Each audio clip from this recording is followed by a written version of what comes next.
Hey there, comic book friends. I'm Travis. And I'm Ethan. And this is Monster Comic Reviews. Yeah, that's right. And this is for the week of April 11th. I actually looked it up before we started out. Pretty scary, huh? So we're only, what? Well, we're back to half a month behind everybody else, like normal. So anyway, so we're gonna talk some books that we picked up for that week. First up, we have Batman and Robin number 8. Excellent book. Really like this first storyline. As I've said before, I was a bit concerned with how they were treating Damian to start out with and whatnot. But man, I really like this book. Their relationship between him and between Damian and Bruce is really good. Yeah. I mean, it's really interesting. You know what they're going to have to work on, you know, as a family and you know, the response to Robbie and we assume killing. Well, he says that he did. He says they did what he had to. Well, as he sticks the fingers in. Okay, you haven't read as many comic books as I have. As it shows the boat sinking away and it shows nobody's eyes drifting off and whatnot into the deep, dark ocean. That doesn't mean the dude's really dead. But we can assume he's dead because Damian had at least, 3 inches of fingers shoved through his frontal lobe? He had up to here. Yeah. Past the first knuckles, so more than likely they're dead. But boy, I really do. I really like the story and whatnot. You know, them having to deal with the fact that he killed them and what their moral code is, and and Bruce saying, look, I have to deal every day, all the time about not killing these guys. It's not like it doesn't ever cross my mind. It's just it's a line that he's not going to cross. And I think it makes a really excellent story. There's still parts of this book that don't have what that original #1 issue had in it. But it addressed it some more here, where he opens up the his dad's office, which I thought was cool. Because supposedly he was going to start celebrating the light instead of the dark. Celebrate the good things and the bad things and whatnot. Cool, they named the dog finally. Yeah, Titus. But yeah, I was really like this. I was really happy with this comic. It has a great cover. I love the cover. I like the art inside, and I like Alfred. Yeah. Oh, he's definitely an intricate part of this book for sure. He's not just the guy that puts people back together again. Yeah. I mean, he adds more to it because Definitely. he's being fatherly to both Bruce and Damian. Exactly. I mean, so he's kind of meshing that all, helping to mesh all that together and whatnot. Yeah. And I definitely feel like Damian's and Bruce's relationship has grown because it has. Oh, definitely. And I'm glad that they aren't making Damian to be this big punk.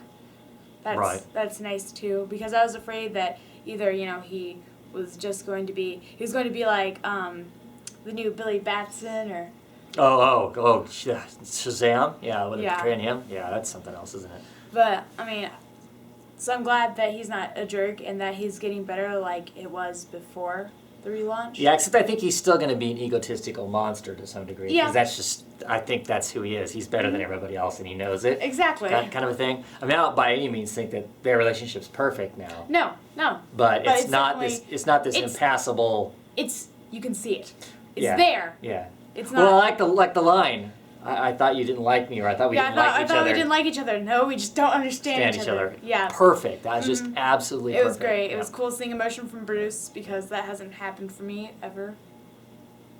Yeah, Very not little. much. Yeah. Not much. I mean, I guess there was some in Batman Incorporated, but I didn't really like the art for that, so all the time he was smiling, he looked more like a Barbie doll than anything else. Yeah. So, Yeah.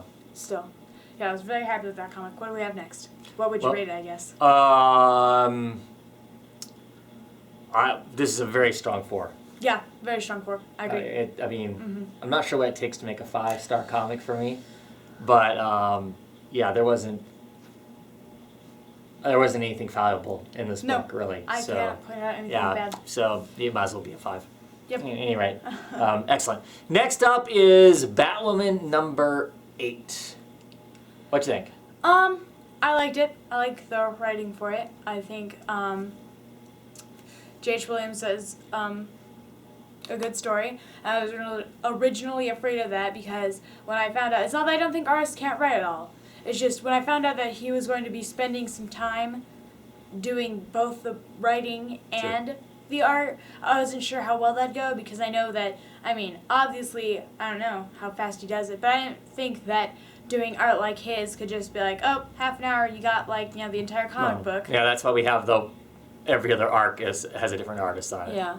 So, I go back and forth on Amy Reeder. Some of her action shots are just like, bleh. Yeah.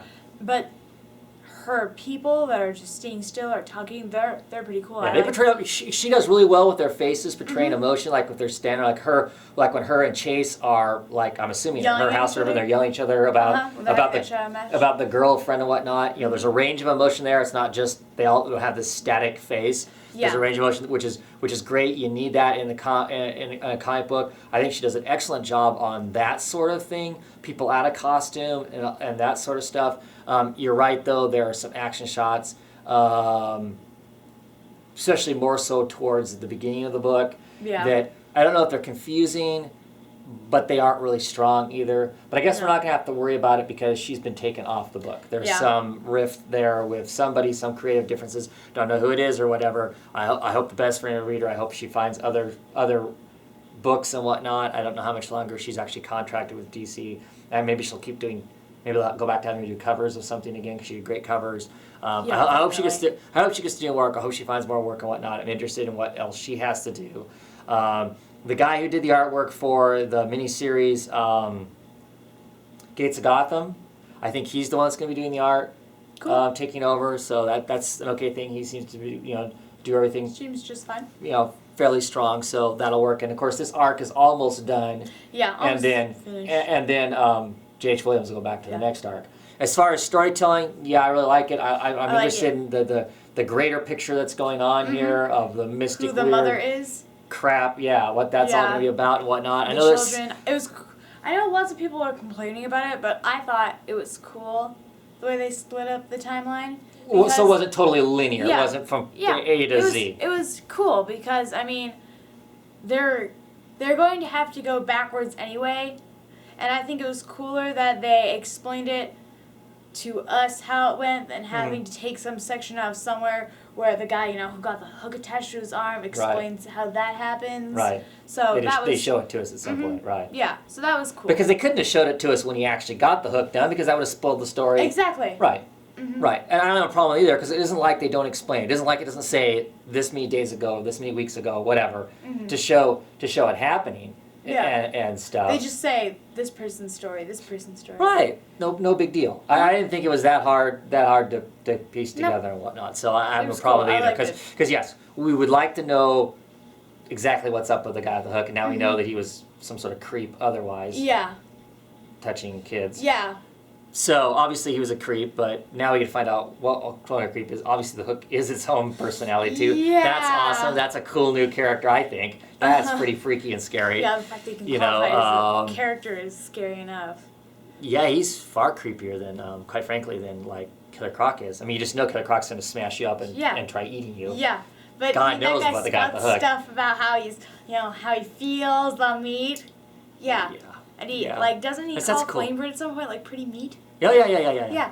Yeah. So that's that was like I said, I'm as happy as could be with the Batwoman title. They've got their own thing going. It's a Bat title, but it has its kind of its own feel to it and whatnot. So what would you think that was? I'd give it a strong 3, weak 4. Yep, it's kind of where I am too. Strong 3, definitely enjoyable look. What's next? Last for this video, we have Demon Knights issue 8. What did you think? This comic is losing steam for me. Yep. It was lots of fun. This issue in particular was interesting to kind of get more of a background of Madame Xanadu, her relationship with and how much she's playing Etrigan and Jason. Yeah. So, I don't know. This is one of those books that I could kind of take it or leave it, kind of a thing. Yeah. It's still somewhat amusing to read, but it wouldn't. I mean, if something exciting comes along and I reach that threshold of where I gotta get rid of comics to get new comics, it could be setting on a bubble. Yeah. Not because it's bad, but just because it's not amazing. Yeah. Mm-hmm. Yeah, what do you think? Yeah, it feels like it's slowly losing steam. I still like this issue, and it was nice to get the background, and it was kind of fun to see how this Xanadu matches up with Xanadu in Dark Justice. Yeah. Because it's like, well, she hasn't really changed much, has she? Yeah, she's manipulating people. I mean, maybe she's got I think she's playing. I think she's playing both she's guys. Playing both of them. Yeah. I don't think she's in love with either one of them necessarily. And it was cool. They paid a nice little homage, I guess, to Seven Soldiers of Victory, as she talks about how Camelot's doom falls from the sky. It looks fairly like the ship of the blue people. What are their names? I can't remember what they're called. If you've read the Seven Soldiers of Victory, when the Shining Knight goes back to try and save Camelot and fight the aliens and whatnot. Yeah. Yeah.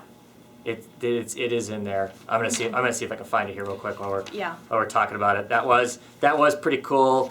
And it's something. It's before this. It's something that you wouldn't even know if you hadn't read it. Yeah. Yeah. There it is, right down there. There's the ship that destroys Camelot. So. Yeah, that's interesting and pretty darn cool. Yeah. Yeah, that was a cool little thing to go back to. What are the old DCU is still around or not still around? Kind of a cool little thing and whatnot. Anything else you want to say about Demon Knights? Nope. What would you give it? A 3. Yeah, I give it a 3. Not a strong 3, but not quite a weak 3. Yeah, and maybe it's because I'm just not necessarily that invested in all of those characters. My favorite character in it is Vandal Savage. Yeah, I know. He's the fun one. So he's also evil and backstabbish, but sure. He's Vandal Savage. He is Vandal, exactly. So I want to go back to being that kind of a fun thing, and all fun with it and whatnot. I still think that the newest character in the thing, the Horse Maiden, she's still a throwaway character. Yep. She has one line in the very beginning. Oh, I believe you, Vandal, but then I've been hit in the head a few times. Yeah. And that's it. Psh, you throw away character. And it seems totally different than what. I mean, I guess maybe it is she's been hit in the head. Yeah, she's awful jovial. Yeah, she's also jovial when she was all serious. I mean, her trusty steed got burnt down, and half the people in the village. No, not half the people. All the people in the village they were trying to save are now dead. Pretty much. Yeah. Anyway, so it is what it is, I guess. Well, that's it for this first half. This is our short week. We should be back with another video here pretty quick. Have a good one.